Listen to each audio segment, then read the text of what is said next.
ఉమ్మడి వరంగల్ జిల్లాలో మద్యం షాపులకు భారీగా టెండర్లు దాఖలు చేశారు దరఖాస్తుదారులు.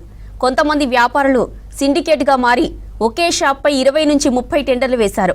చివరి రోజు కావడంతో వ్యాపారులు అప్లికేషన్లకు క్యూ కట్టారు. దీంతో క్యూ లైన్లలో ఉన్న వారి అప్లికేషన్లను రాత్రి వరకు తీసుకుంటామన్నారు అధికారులు.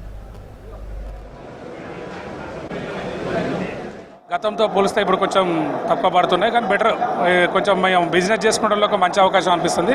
కావాలంటే ఇక్కడ ఉన్న ఆఫ్కార్ వాళ్ళు కానీ మంచి సపోర్ట్ చేస్తున్నారు.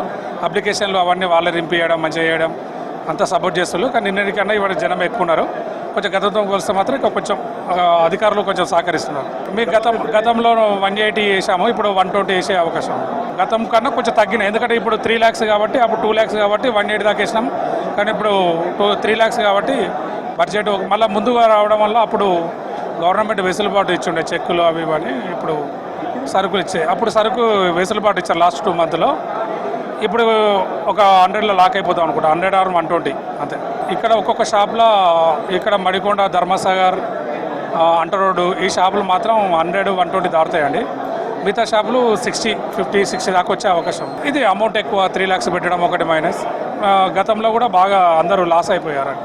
గతంలో బిజినెస్ ఉన్న ఒక్కొక్కరు ఏం చేశారంటే ఒక 2 months, 3 months ముందు చేయడం వల్ల అమౌంట్ అంతా తీసుకుపోయి టెండర్లు వేయడం వల్ల ఆ టెండర్ల తగ్గట్టు షాప్స్ రాకపోవడం వల్ల లాస్ అయిపోయారు.